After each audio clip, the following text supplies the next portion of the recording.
A gente não vende isso. Isso é comprado. Porque ele vem da necessidade de resolver um problema maior. Você não pode ter uma venda de tirador de pedido. Você tem que fazer a associação daquilo com necessidade do cliente. É garbage in, garbage out, né? Para que isso sirva de combustível para uma determinada motor de inteligência artificial.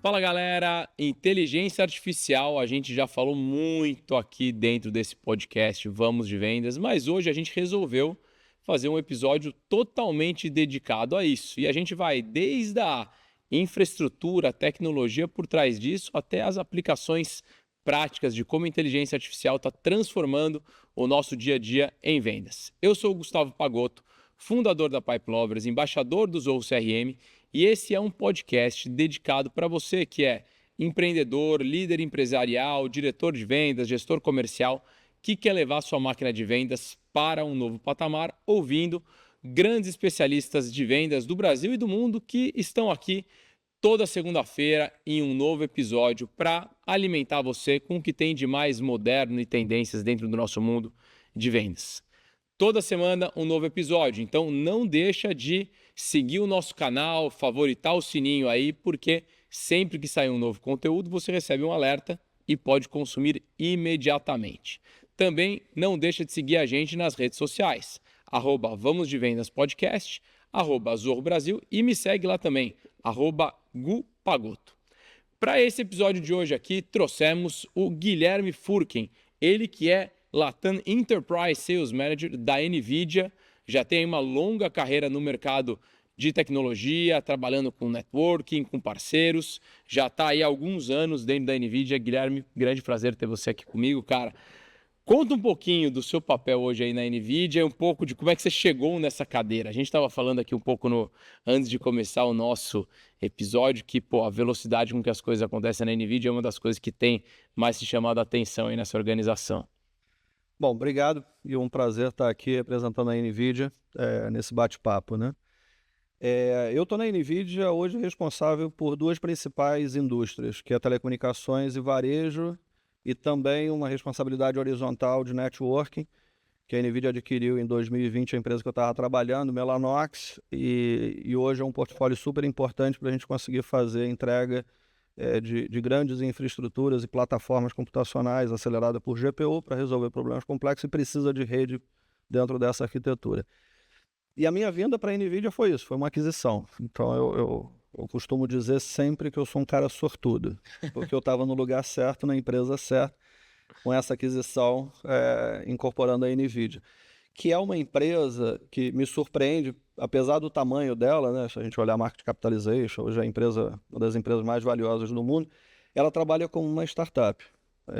E no mesmo mood que eu já trabalhei em várias outras startups desde o início da minha carreira, eu sempre digo que eu sou um vendedor de origem, porque tem muita gente que faz uma formação profissional, que eu tive formação em engenharia de telecomunicações, começa a trabalhar com outras atividades, parte técnica, engenheiro e etc., e depois migra para vendas. Eu saí da faculdade já como vendas, então meu primeiro trabalho foi numa integradora de sistema do Brasil, que representava várias empresas de fora, e que uma dessas empresas logo depois abriu o escritório no Brasil, aí me convidou para eu trabalhar, e desde então eu estou sempre nesse ambiente de startup, com tecnologia associada, onde minha formação ajuda, porque no final você não pode ter uma venda só de tirador de pedido, você tem que fazer a associação daquilo com necessidade do cliente, e sempre me atraiu muito o ambiente de startup.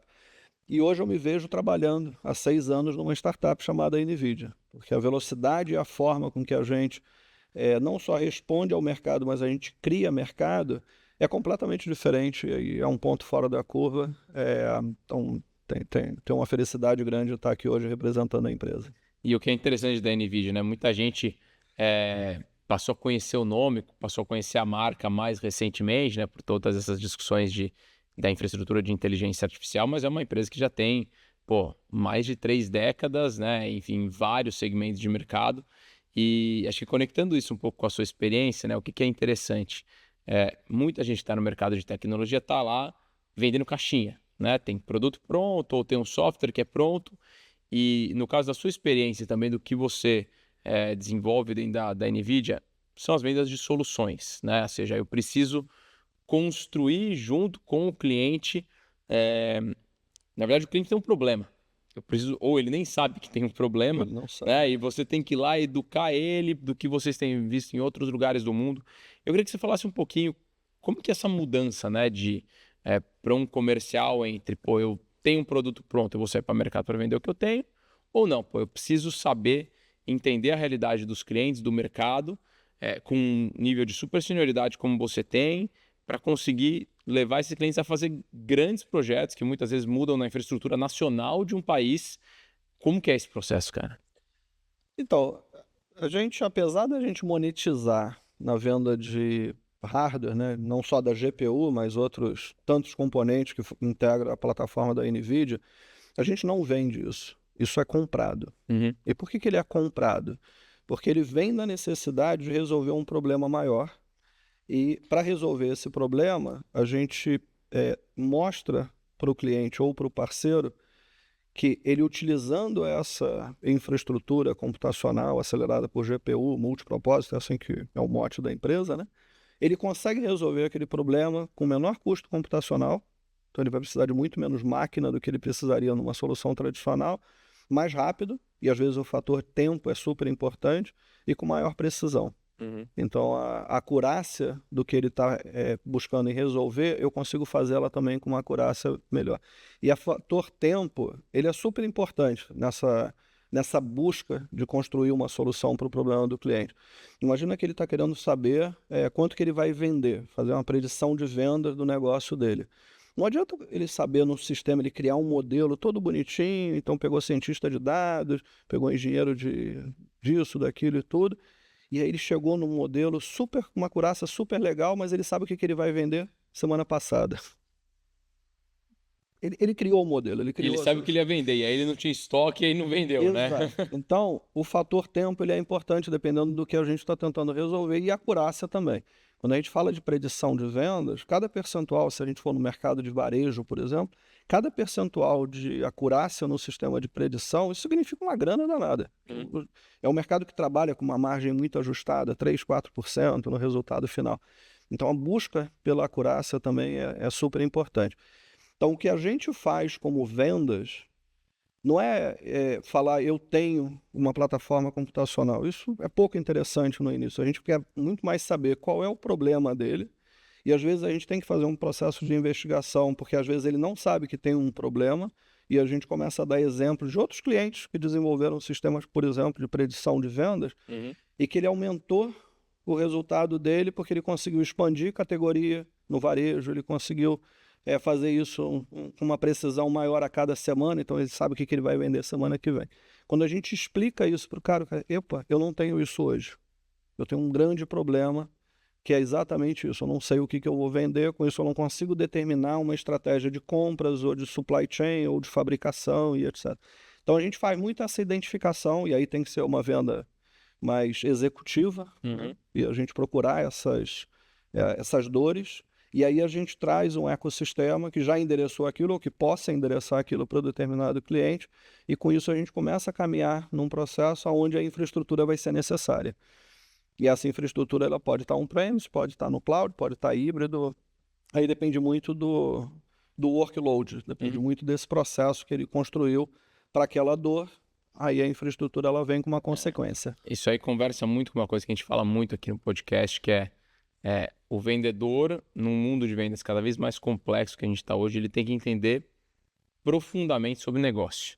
Se você não entender do negócio da empresa, se você não entender do seu negócio, se você não souber quais são as tendências, você vai estar ali tentando tirar pedido, né? E, obviamente, vendas desse porte, elas podem levar muito tempo, apesar de que o mundo hoje gira tão rápido, que eu gostei do que você falou, né? É eficiência, precisão e velocidade. Porque um outro aspecto que a gente vai entrar aqui para falar um pouquinho mais sobre aplicação prática de inteligência artificial, mas é que hoje parece que tudo está muito rápido e muito acelerado. Então não adianta você falar, legal, vamos deixar ver o que acontece, a gente vai lá e e depois a gente segue o rumo. Se você não estiver fazendo em paralelo, você talvez seja uma questão muito mais do negócio não existir. E aí, trazendo isso aqui para a nossa realidade em vendas, né? Pô, tá todo mundo falando, não é mais assim uma opção. Será que eu deveria? Sim, todos nós vamos usar inteligência artificial dentro da nossa operação. Acho que a grande discussão é como e em que momento, né? Então, você que está respirando isso no dia a dia aí na NVIDIA, onde é que você vê que a inteligência artificial ela já está de fato presente nos dias a dias das operações comerciais, né? Já com algum nível de distribuição, isso a nível Brasil e global, e o que ainda é possibilidade que poucas empresas já estão avançando?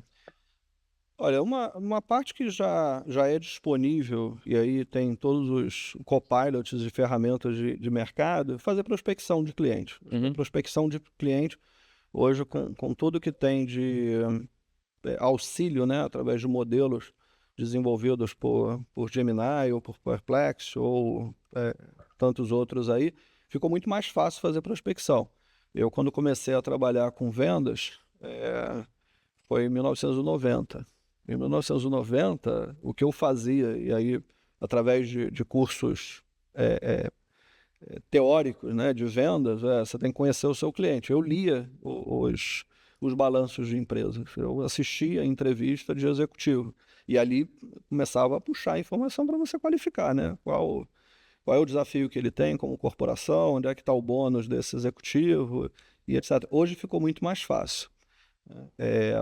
O que eu vejo como um risco, entre aspas, é isso não ser homologado e não ser certificado pela corporação que o indivíduo está trabalhando. Uhum. Porque nesse processo, você pode estar expondo também coisas internas nesse trabalho de prospecção, onde você quer posicionar um determinado produto, onde você quer posicionar uma determinada solução da tua empresa, e você faz essa qualificação começando a expor alguma estratégia interna. Então, é super importante que as empresas aceitem, entre aspas, de que o indivíduo ele vai eventualmente utilizar uma ferramenta de inteligência artificial. Se isso tiver num Shadow IT, se isso estiver não homologado pela corporação, ela corre um risco de estar expondo os seus dados, né? Então é muito importante com que isso esteja respaldado por uma política interna da empresa e isso seja feito treinamento, devido treinamento interno, para que o vendedor saiba como utilizar e o que utilizar nesse trabalho de prospecção. Em termos de evolução, do que a gente vai começar a ver é a criação de agentes mais autônomos. Uhum. Então, a gente está vendo aí uma explosão do uso do OpenClaw. A gente, semana passada, durante o GTC, que é o nosso evento mundial, a gente anunciou o Nimo Cloud, que é um ambiente para você utilizar esse OpenClaw, mas num ambiente corporativo, seguro, escalável e com políticas regidas pela empresa.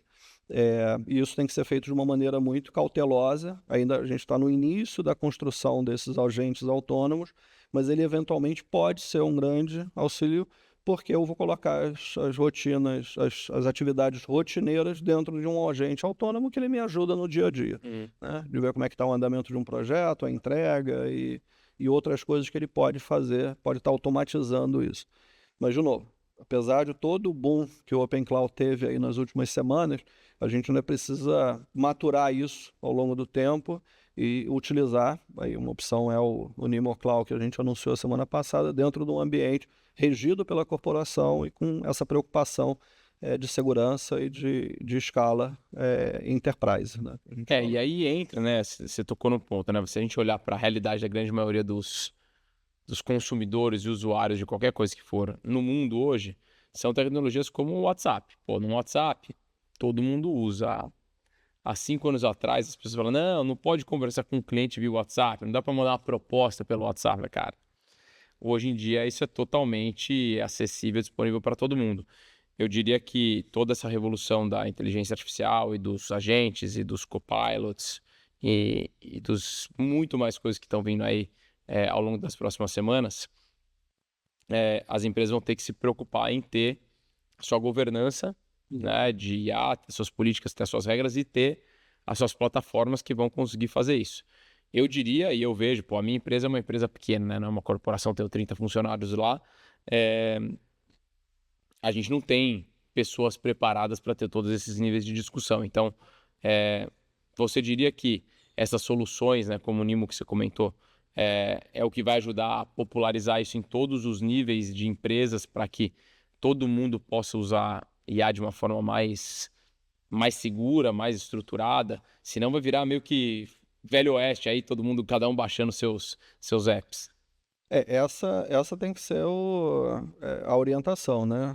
Não é popularizar, mas é você democratizar. Então, inteligência artificial, a gente chegou num estágio, e graças ao OpenAI lá, novembro de 22, tem pouco tempo, o OpenAI ele democratizou a inteligência artificial de uma maneira absurda. Ele foi o precursor, né? Na versão 3.5, que era só monomodal, então só texto para texto. Mas isso evoluiu nesses 3 anos, onde a democratização da inteligência artificial fez com que qualquer um possa agora fazer coisas inimagináveis há anos atrás. Né? Quem tinha habilidade de fazer lá o Photoshop das pessoas e de melhorar o visual, de fazer uma fotografia profissional para colocar no perfil do LinkedIn, por exemplo, você tinha que pagar uma grana. Inclusive, nem somos nós que estamos aqui gravando o podcast. Mais ou menos isso. Tipo isso, né? Mas o cara ele tinha que ter uma bagagem ou ter tido curiosidade para entender da ferramenta, de fazer melhoria de imagem. Hoje está democratizado. Isso agora, com um prompt, numa determinada plataforma, eu faço. Eu faço um sketch de qualquer coisa. Eu faço um infographics do mapa de energia do mundo através de um prompt, tendo assinatura de uma determinada plataforma. Então, essa democratização, ela é uma realidade agora. A gente ainda tem muito avanço, a gente só está no começo dessa democratização de todas as possibilidades que existem, mas a gente avançou muito nesse ambiente de inteligência artificial generativa, para um ponto desse, onde eu crio um vídeo, eu crio uma imagem, eu crio um PowerPoint, sem precisar ter feito os grandes cursos, né? Eu agora consigo, de forma natural, de uma linguagem natural, em português, em inglês, em alemão, em russo, em iugoslavo, ter acesso a ferramentas que não é nem de inteligência artificial, mas são ferramentas de um Excel, de um PowerPoint. Ferramentas de trabalho, né? Ferramentas de trabalho. Então, isso é muito fácil. E dentro do ambiente de vendas, né, quando a gente fala aí de ter um painel de vendas, de ter mapa de entrega, de pipeline, e etc., eu não preciso mais ter o especialista, por exemplo, criando um painel dentro de um Power BI. Eu converso agora com os dados. Eu tenho possibilidade de interagir com os dados de uma forma tão natural que fica muito flexível e muito adaptável. O que eu quero de informação ali dentro? Porque, de repente, eu sonhei que eu quero fazer o cruzamento de uma informação A com B com C. O painel do Power BI não está preparado para aquilo, mas eu converso agora com os dados, falando, olha, cruza essas informações e tudo, me dá qual é a correlação que existe entre tais fatores de mercado para eu associar aquilo com tendência de venda, com uma estratégia de venda. Bingo, eu faço isso. Então, é um momento extraordinário que a gente está vivendo. O conhecimento do mundo está literalmente sendo exponencializado, né? Você não precisa adquirir um novo conhecimento. Na verdade, ele já é parte do que você está usando. Agora, quando a gente fala de inteligência artificial, pouca gente entende, na verdade, o que tem por trás, né? Eu estou olhando, o que democratizou foi um chat, né? Então, eu não preciso mais programar, eu vou lá e faço uma pergunta, ele me responde, eu vou conversando com ele, nem digitar mais eu posso mandar áudio e isso tudo vai acontecer, né? Mas por trás disso tem toda uma infraestrutura que viabiliza, né? Então, queria que você falasse o que é o tal do GPU e qual que é o papel do GPU por trás de todo esse processo que está reorganizando o mundo, literalmente, né? A gente tem uma expressão que a gente usa que easy is hard.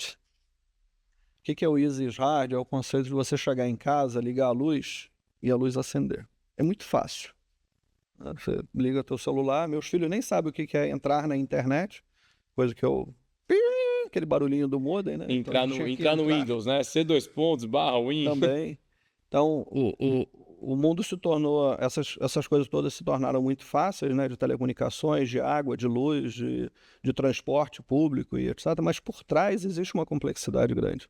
E essa complexidade ela foi construída ao longo do tempo. através de plataformas, através de trabalho exaustivo, e se criou modelos onde isso se torna praticamente inesgotável, né? Então, para você ter luz na tua casa, você teve que ter geração, você teve que ter transporte, você teve que ter distribuição e etc. para chegar a luz na tua casa, mesma coisa, a água e etc. O que a gente olha hoje de inteligência artificial passando por essa parte da GPU, né? A GPU, ela é um processador, um Graphical Processor Unit, que tem uma capacidade de paralelizar cálculos computacionais de uma maneira muito alta. Então eu tenho, em vez de ter poucos núcleos de processamento, como tem uma CPU, que eu tenho 30 e poucos cores ou 70 e poucos cores numa CPU, na GPU eu tenho milhares de núcleos de processamento. Então eu disparo um comando e que ele, de maneira paralelizada, ele faz aqueles cálculos. E por que esses cálculos eles são importantes? Porque ele alimenta o que são os modelos probabilísticos da inteligência artificial. Então, quando eu tenho um modelo de uma rede neural de inteligência artificial, ele é um modelo matemático, onde eu tenho uma entrada e essa saída é baseada numa probabilidade dessa matriz. Mas para eu chegar nessa matriz e a evolução que a gente teve de modelos antecessores à inteligência artificial generativa, que é machine learning, deep learning, são estruturas muito grandes, são estruturas realmente gigantescas, onde eu preciso ter esse paralelismo não em uma GPU só, mas em milhares delas. Então a capacidade de processamento de uma GPU ela é muito grande, mas para resolver esses problemas que a gente hoje consegue resolver de inteligência artificial generativa, multimodal e etc., eu preciso ter uma capacidade gigante. Então tem projetos que a gente lida com vários desses clientes, com centenas de milhares de GPUs. O motor do OpenAI 3.5, que foi lançado lá em novembro de 22, tinham 10 mil GPUs. E naquele momento todo mundo ficou bem impressionado com o resultado, mas não tinha ideia de que por trás daquilo existia essa infraestrutura. Quando o mercado se deu conta de que a OpenAI, para chegar naquele resultado, se valeu de uma infraestrutura de 10 mil GPUs da NVIDIA, todo mundo olhou e falou, opa, essa empresa está fazendo a coisa certa. E aí começou a ter uma alavancagem grande, porque várias outras empresas... Porque a velocidade de processar toda a informação e toda a inteligência do mundo precisa de capacidade de processamento. Exato, porque para você construir, assim... A primeira rede neural, o primeiro toque que a gente teve, né, o first touch aí de inteligência artificial que a gente teve, foi do AlexNet em 2013, se eu não me engano, e era para identificar a fotografia de um gato ou um cachorro. Né? E não é o fato de ter 4 patas e rabo e focinho que é um gato ou um cachorro, tem outros parâmetros ali. Então a programação ela não é baseada em identificar 4 patas e um rabo e um focinho e 2 orelhas. Ele vai além disso. Então eu preciso ter um modelo matemático que eu apresentando uma foto, ele fala, isso é um cachorro, isso é um gato, com uma precisão. Mas isso é relativamente simples hoje em dia. Na época revolucionou e todo mundo chamou a atenção. Então a quantidade de infraestrutura ela é importante. Mas mais importante do que a infraestrutura é o software que está por cima disso. Então hoje a gente dedica mais pessoal de engenharia, de desenvolvimento em software do que em hardware. E por que o software é importante?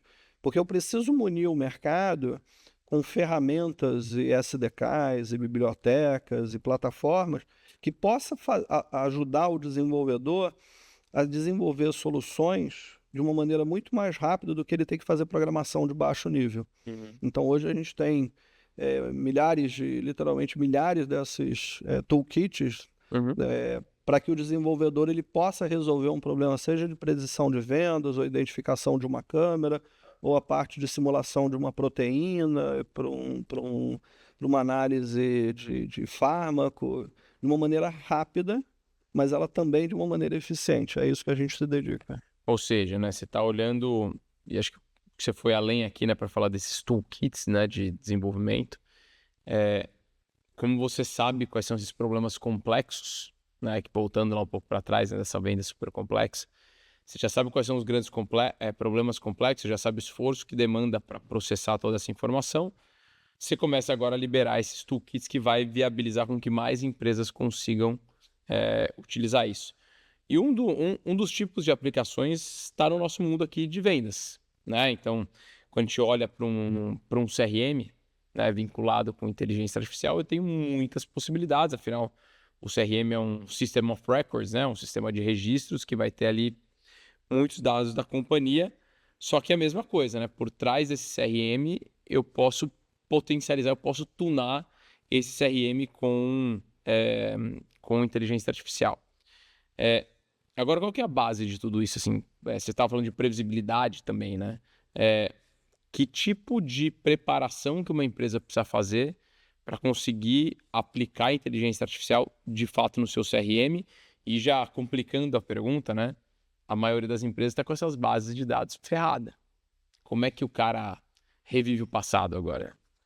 Tem uma expressão que é muito utilizada no mundo, no jargão aí, que é garbage in, garbage out, né? Lixo, entra lixo e sai lixo. Uhum. A qualidade dos dados é super importante. Então, não só você ter guardadas informações, mas elas precisam ter sido guardadas e ter sido armazenadas e tratadas da maneira adequada, para que isso sirva de combustível para um determinado motor de inteligência artificial. Então, esse trabalho, esse dever de casa, ele tem que ser feito. A gente já teve exemplos de cliente que travou uma determinada iniciativa para aplicar a inteligência artificial, porque durante a prova de conceito ele chegou à conclusão de que a qualidade dos dados dele não estava adequado para mover adiante com essa iniciativa, e aí ele deu uma freada e hoje ele está se dedicando a melhorar a qualidade de dados e ter um bom trabalho aí por trás, né?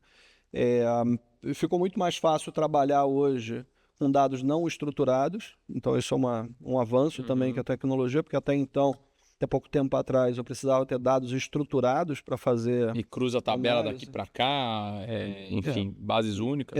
Mas hoje já existem formas de você trabalhar com dado não estruturado. O que é dado não estruturado? É um vídeo, é um PDF, é um manual. Então isso, com todas as técnicas que tem aí de você buscar dados, eu posso buscar dados de qualquer fonte. Então isso também é a construção de uma solução. E o mais importante, quando a gente olha dentro do CRM, é você também estar preparado para lidar com o ambiente multimodal, porque você tem interação com um cliente através de vídeo, através de texto. Esse texto pode ser um e-mail, pode ser um WhatsApp, como você comentou, mas ele também tem outras maneiras de interação, de você interagir com esse cliente, que pode ter uma fonte importante de informação para você usar ele para fazer alguma análise, alguma correlação de eventos e que ajude no final o vendedor também a dar o próximo passo num processo de vendas, né? Porque a gente quer sempre ele dando o próximo passo. Agora, nesse processo, você falou desse seu cliente, putz, ele não estava com os dados estruturados, ele precisou dar um passo para trás e organizar isso. De que forma fazer isso, cara? Tem que revisar os processos. É a parte do processo comercial em si, ou tem como fazer isso em mais escala, de uma forma mais tecnológica? É que vai depender de caso a caso, né? Às vezes é uma empresa que já tem os processos muito estabelecidos, muito já definidos e rígidos, e que ele vai precisar mudar o processo, porque não permite você flexibilizar. Já tem outras empresas que conseguem flexibilizar e pegar a informação necessária para essa qualidade de dados. Eu diria que depende muito de caso a caso. Bom, acho que não tem uma receita de bolo, né? Mas é importante ter a consciência de que inteligência artificial sem dados, ele não significa muita coisa. Vai ser muito raso, né? Então, assim, a gente vê esses modelos já treinados, modelos fundacionais treinados, frontier models e etc., como são vários que tem aí, mas ele foi treinado, esse modelo probabilístico, ele foi treinado em cima de dados genéricos, em cima de dados que eu obtenho através da internet ou através de YouTube, enfim, eu treinei aquele modelo. Ele é genericamente bacana, mas ele não está dentro da tua empresa, ele não reflete a tua não realidade. É profundo o suficiente para tomar as decisões de negócio que você quer, né? Então tem um exemplo, você pode perguntar para o modelo aberto, né, se eu posso fazer com que o meu Apple Watch me permita entrar num determinado sistema. Ele pode até dizer, olha, sim, é possível, olha, tá. Se esse processo não for homologado dentro da tua empresa, essa informação ela não vale muito. Porque ela tem que refletir que a tua empresa fez com que eu autorize uma determinada atividade através de um smartwatch. Então, ela precisa trazer essa singularidade, né? essa questão única da empresa para dizer que aquela resposta que o modelo deu, ela é válida ali dentro. E às vezes ela é válida, ou ela é possível fazer no mundo genérico, treinado no mundo genérico. E isso vale para tantas outras Ou seja, quanto questionamentos. mais profunda as necessidades de negócio, mais contexto, mais base de dados, mais estruturado tem que ter essa informação para eu conseguir ser mais efetivo. Vamos até os extremos, né? Pô, a galera que está fazendo planejamento de olhar para outros países, planejamento de guerra, ou seja, o cara tem que processar muito dado, muita informação, que ele obviamente tem que ter muito contexto para cruzar esses dados, senão não dá para tomar decisões aí superficialmente, né? Exato. E aí entra o consumo de GPU, a gente agradece, as ações sobem, a gente vende mais. Agora, aproveitando nisso, né? Então, pô, eu arrumei minhas bases de dados, eu me organizei, eu me estruturei, vou plugando cada vez mais sistemas dentro dessa estrutura. Dentro da operação de vendas, que tipo de decisões você tem visto aí nos clientes que vocês têm atuado, através dos parceiros, né? Vocês trabalham com uma rede grande de parceiros. Quais são as primeiras iniciativas, grandes iniciativas que estão sendo tratadas nas áreas comerciais, que estão de fato gerando impacto nas áreas de negócio? O principal, assim, o ponto inicial, a gente vê muito em cima de predição de vendas. Porque uma empresa que não sabe o que vai vender, ela provavelmente não seja capaz de determinar outras ações para melhorar a eficiência dela, para melhorar produtividade e ter margem e etc. Então, o começar pelo sistema que te dê uma previsibilidade de vendas, ele é um combustível para ser utilizado em outras ações, em outras tomadas de decisões, em outras estratégias. Então, esse é um primeiro dever de casa. A gente já teve exemplos, e não utilizando inteligência artificial generativa, usando machine learning, deep learning, com o Walmart. É um caso aberto, é um caso público, e que o Walmart fez um trabalho de incorporar ferramenta de inteligência artificial no modelo de predição de vendas. Ele aumentou a acurácia em pontos percentuais, ele consegue fazer isso toda semana, então ele sabe o que ele vai vender semana que vem, e ele consegue fazer isso em 2.000 categorias para cada loja. Então você imagina a Ou quantidade. seja, ninguém estava fazendo essa análise antes, né? Não. E se o concorrente não faz isso, vira uma vantagem competitiva para ele. Se ninguém faz, ok. Todo mundo tá no mato, ok. Mas ele conseguir fazer isso e determinar com essa informação qual é a estratégia de compra, de supply chain, de fornecimento e etc., é um ganho operacional que ele tem absurdo. E isso por loja, isso é super importante. Se a gente tiver 2 supermercados que estão dentro do mesmo bairro, provavelmente, e aqui em Pinheiros ou em Vila Madalena, ou onde quer que seja aqui em São Paulo, provavelmente a predição desses 2 supermercados, mesmo no mesmo bairro, vão ter características diferentes. Então isso dá uma granularidade de informação. Do clima, dependendo do perfil de E consumidor. aí tem outros, porque se a gente pegar aqui um bairro que tem um estádio de futebol, por exemplo, um supermercado que está mais próximo desse estádio de futebol e um outro que esteja a 500 metros, cara, o perfil de compras ou a tendência de vendas que eu vou ter em cada um desses supermercados, num dia de jogo ou de um show, num evento, mudou.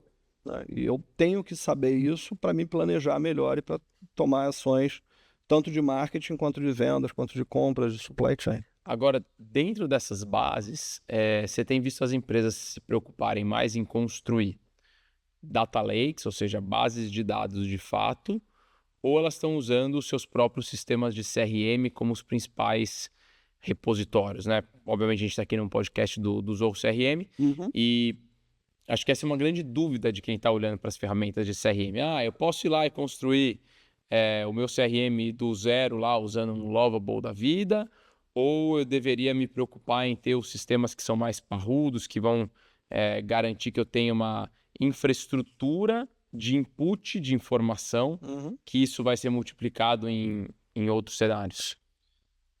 Isso Assim, é um conjunto de ações, né? O CRM, ele é super importante, porque é ali que eu tenho o relacionamento com o meu cliente. E aí depende muito da indústria que ele está. Se eu estou falando de varejo, se eu estou falando de uma empresa de tecnologia como é a NVIDIA, são perfis de implantações de CRM de De base de uso dados diferente. completamente dados. Uma eu estou mais massivo, outra eu estou mais focado, né? Mais direcionado.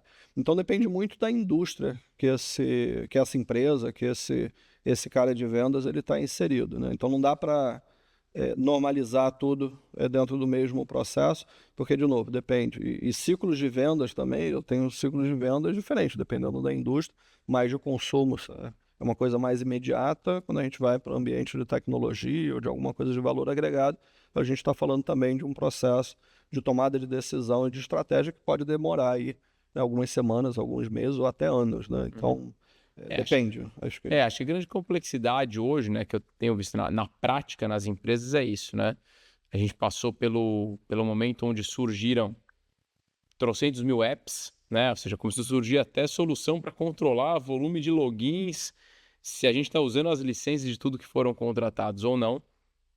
E agora a gente está indo para um ambiente onde eu posso potencializar tudo isso, eu posso colocar os agentes fazendo o trabalho por mim, né? Mas eu preciso ter essas bases de dados estruturadas. Então, definitivamente, essa é uma discussão que as empresas estão fazendo. Voltando aqui para o processo de vocês, né? E aí querendo beber um pouco da fonte sobre o processo comercial, né? Quando a gente olha de fora, tem muita gente que acha que a NVIDIA é uma empresa de tecnologia.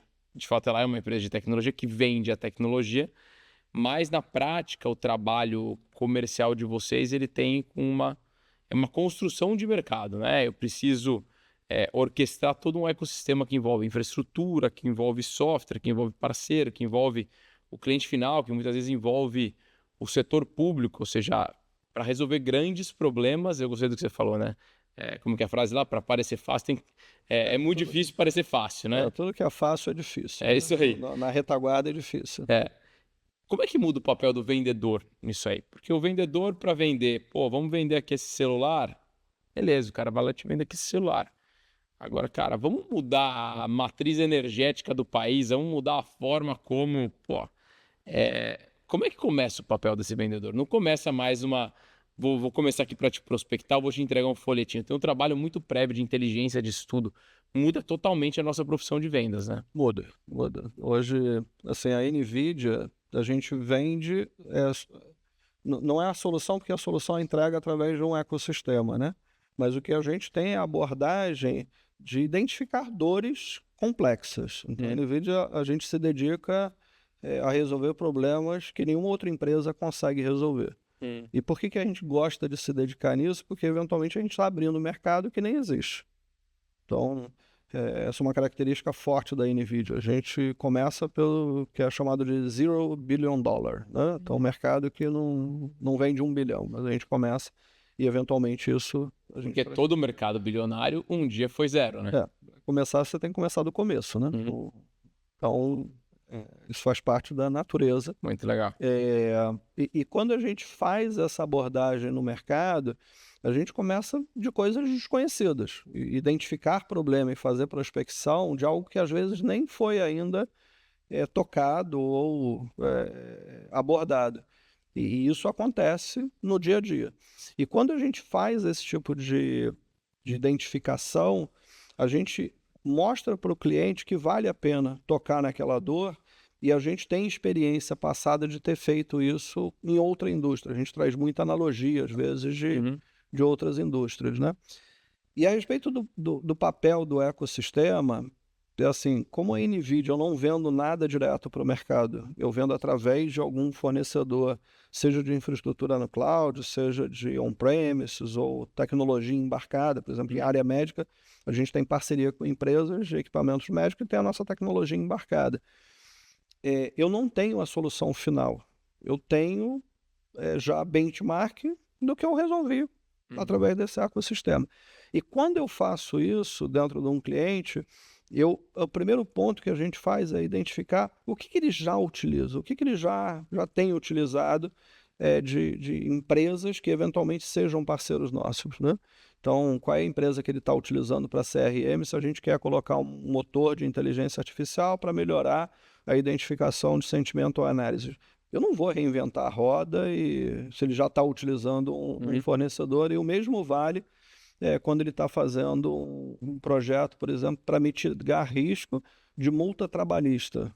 Então, a gente outro dia teve interação com um cliente que ele tem provisionado 100 milhões por ano de risco trabalhista. Caraca.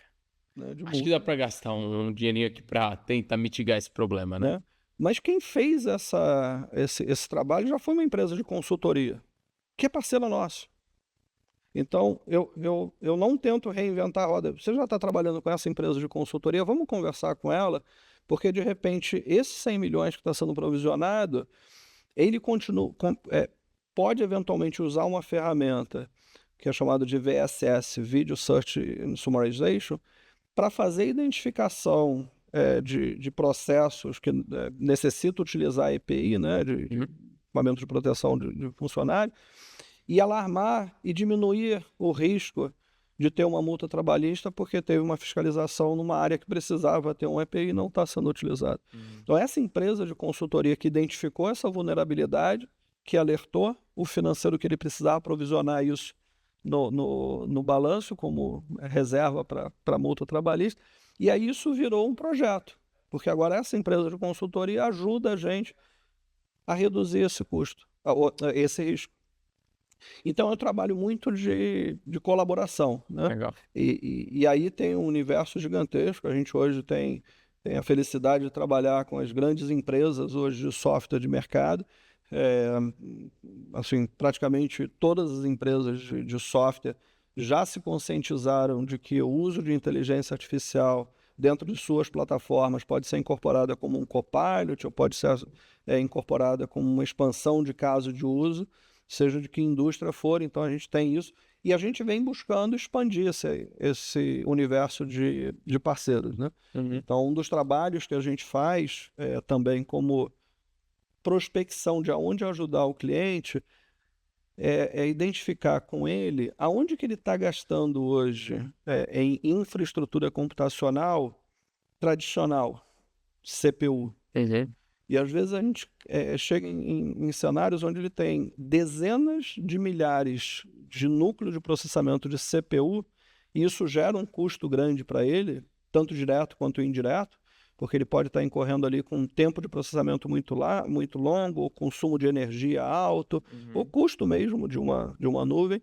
Quando a gente faz essa identificação de dezenas de milhares de CPUs para uma determinada aplicação, a gente abre e fala o seguinte: deixa eu dar uma olhada se essa aplicação eu não consigo incorporar uma biblioteca, um SDK, uma API, uma plataforma da NVIDIA para acelerar.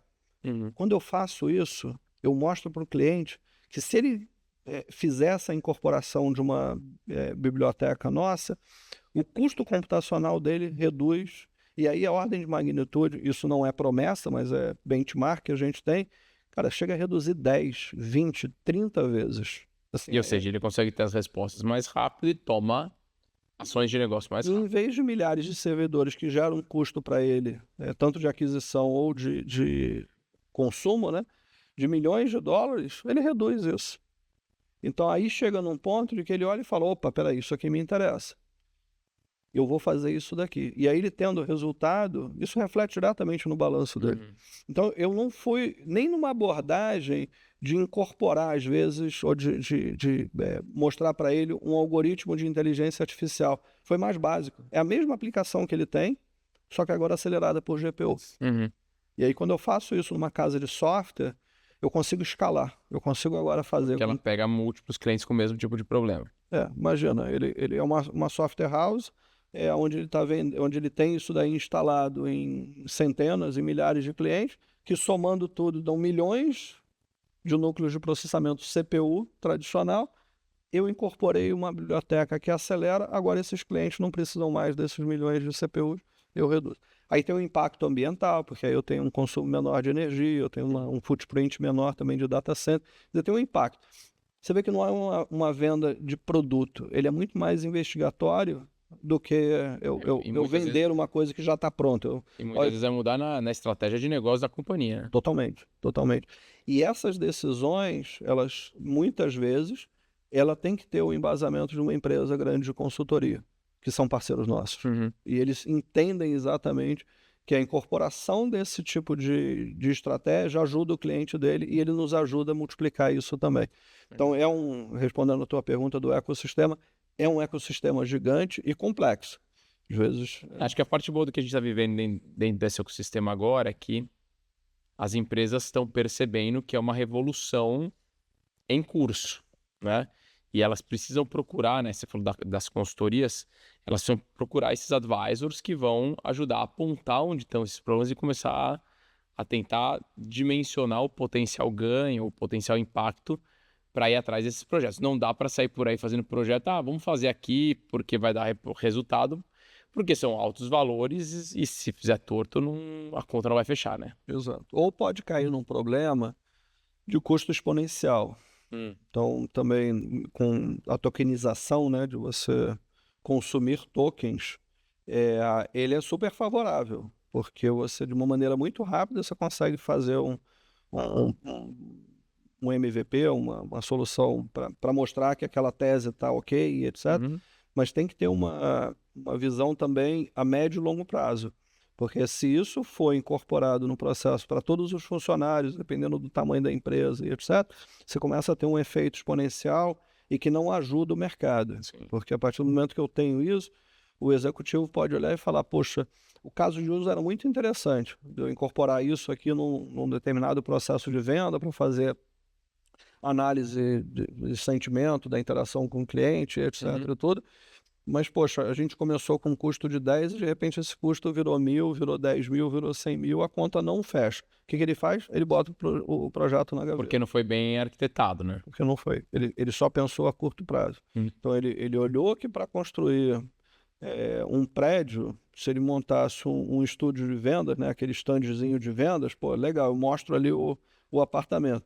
Mas o prédio não pode crescer em cima daquele standzinho de vendas, né? Eu preciso tirar o stand de vendas e construir alguma coisa que seja escalável. Uma analogia para um ambiente também de inteligência artificial, de processos transformacionais. Eu preciso ver também como criar uma arquitetura de referência que me permite escalar e eu conseguir colocar ao longo do tempo outras atividades que vão surgir. E aí isso daí ele tem esse efeito exponencial que é favorável, mas que dependendo de como começa, ele pode gerar uma informação, pode gerar um custo também que inviabiliza. Legal. Cara, para a gente ir para a reta final aqui, acho que está claro que o modelo de vendas, gestão de vendas, a forma de operar o mundo mudou, ou seja, as empresas vão operar de uma forma diferente. Eu queria projetar, que é olhar um pouquinho para frente, e aí no mundo que a gente está vivendo hoje, acho que é projetar alguns trimestres talvez, porque a coisa está muito rápido. O que você acha que vai mudar na forma de vender e principalmente como é que você vê que vai mudar o papel do líder de vendas, do gestor de vendas?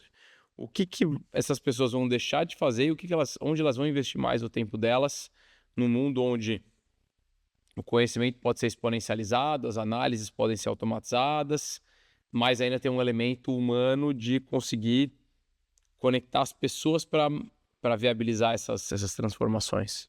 É exatamente isso que você falou, cara. Assim, o processo de vendas ele não pode ser completamente automatizado. Tirar a figura do... Nesse perfil de vendas, né, que a gente está falando. Perfil de vendas, isso, de valor agregado e etc. Uma venda mais de pedido recorrente, ele eventualmente você consegue colocar um agente e aí tem que ser trabalhado muito com a questão de segurança e previsibilidade, acuracidade e etc. Então essa transação mais corriqueira, mais do dia a dia, ela provavelmente eu consiga trazer ela para um agente para fazer isso independente. Mas a grande questão é como é que eu crio um novo mercado, como é que eu crio uma nova demanda junto desse cliente. Muito do que a NVIDIA faz, né? A gente não vive do passado. O passado ele é super importante para a NVIDIA. A gente começou com uma empresa de gaming, depois muita gente olhava para a empresa como empresa que vende plaquinha de jogos, obrigado aí por todos que começaram nessa jornada, mas esse cara, ele criou outros mercados. Então, se a gente olhar a origem aí de crypto mining, ele surgiu muito do cara que tinha uma placa de jogo em casa, uma GeForce, começou a fazer mining, fazer criptomoeda, Mineração, ganhava né? um dinheirinho para comprar o próximo computador, e ele criou um mercado e ele também evoluiu para usar essa GeForce no ambiente de inteligência artificial. Então, esse processo de eu agora ter essa facilidade toda de uso da inteligência artificial para me tirar uma carga de trabalho dessa venda mais do dia a dia, mais recorrente, ela me dá a habilidade também de eu pensar fora da caixa, de falar, ok, como é que eu vou criar um mercado e criar uma necessidade que muitas vezes o cliente ele nem sabe. Então, esse processo é que traz aí o fator humano dentro da habilidade que ele tem de pensar fora da caixa e ajudar a repensar muito do que está sendo vendido, do que está sendo posicionado dentro do mercado. Para mim, eu acho que essa é a beleza do mundo que a gente está vivendo agora no ambiente comercial. Eu venho falando já há pelo menos uns 3 anos, né? Assim, o número de vendedores no mundo B2B, ele vai reduzir drasticamente ao longo dos próximos anos. Porque quem que vai sobrar? Vai sobrar quem tem essa capacidade de entender negócio, explorar oportunidade, ter um conhecimento técnico, né? Você fala, pô, eu sou engenheiro de telecomunicações. Para discutir esse tipo de projeto, você precisa ter um embasamento tecnológico, de legislação, de operação das empresas, uma visão de negócio, para conseguir sentar na mesa e ter esses grandes projetos. Esse é o futuro de quem está trabalhando com vendas com grandes projetos, né? E para isso são poucas pessoas que vão fazer o uso de toda essa tecnologia. Sensacional, cara. Assim, foi literalmente uma aula de vendas aqui. E acho que para você que já está aí há bons anos nessa cadeira de vendas, vendo toda essa evolução, deve ser meio nostálgico às vezes, né? Você olha para trás e fala, pô, como eram as primeiras prospecções, como eram as primeiras visitas a clientes. Eu me lembro a primeira vez que eu usei o meu primeiro CRM, que eu usei era um CRM em DOS, e hoje você vê a galera programando seus próprios CRMs com inteligência artificial, ou criando seus apps e desenvolvendo tudo, integrando com o WhatsApp. É bem inspirador pensar o que pode vir por aí ainda, né? Nostalgia até que eu não tenho muito, não, né? São mais de 3 décadas na área de vendas, mudou muito. Mas eu acho que o que não muda é você escutar o cliente. Você escutar, hoje em dia pode ser não necessariamente físico, né? Você tem que marcar uma reunião, Tem mais formas de escutar, né? você tem mais formas de escutar, mas você entender a dor de um cliente. Hoje a gente tem ferramenta que nos auxilia, nos ajuda muito. Antes, para você abrir a porta de um alto executivo, de um tomador de decisão nas grandes empresas, era uma arte. Tem um caso de sem mencionar nomes dos dois, né, mas de um fornecedor que queria marcar uma reunião com o presidente de uma empresa. Isso é uma história real. Ele abordou a secretária falando que o presidente da empresa mundial estava vindo no Brasil e aí ele marcou a reunião, a secretária, o presidente aceitou a reunião, ele foi na reunião sem o presidente mundial para se desculpar. E falando, olha, meu presidente não pôde vir e tudo, mas a reunião estava marcada, eu fiz questão de vir aqui me apresentar, responder um cartão, sou responsável pela operação aqui no Brasil, mas eu queria deixar aqui, em nome da empresa, a mensagem que a gente está aqui para servir, etc. Não, muito obrigado, e etc. e tudo. E aí ele sai da reunião e conseguiu agendar reuniões com os diretores. Porque ele foi e falou, olha, o presidente me recebeu e falou para falar com você. Então são artimanhas que a gente usava lá atrás e que talvez hoje já não tenha mais espaço para isso, né? Porque hoje você tem uma forma muito mais fácil de você buscar informação, você correlacionar elas e conseguir identificar qual é a demanda e como fazer uma abordagem muito mais precisa, né? A gente estava comentando antes aqui como esquenta, né? A questão de saber como é que é a bonificação do executivo. Sim. Antigamente essa informação não estava disponível. Era difícil. Você ia ter que pegar o jornal, ler a ata do... Era muito difícil. Poucas pessoas tinham essa pachorra de identificar como é que o bônus do presidente, dos vice-presidentes vão ser no próximo ano fiscal. Essa informação hoje você consegue, através desses agentes, você identificar. E você saber isso é importante para você abrir porta. Porque se você vê isso e consegue mapear como que a tua empresa consegue endereçar um determinado ponto que vai mexer no bolso desse executivo, é mais fácil você abrir a porta dele para uma reunião, para ele escutar e para propor aí um próximo passo de avançar num processo de vendas, porque ele está vendo que vai impactar. E óbvio que você tem que ter uma retórica boa para fazer isso, não pode ser só falácia, né? Você tem que ter... Não dá para ser robotizado, aí vai ter que entrar o elemento humano no jogo. Você tem que ter como posicionar isso que passe confiança. Mas uma vez que você faça isso, meio caminho andado para você avançar num passo de vendas, né? E hoje ficou muito mais fácil você buscar essas informações. Rede social também, hoje, de você conseguir conhecidos e tal. Na minha época era muito cafezinho. O cartãozinho o caderninho dos cartões lá.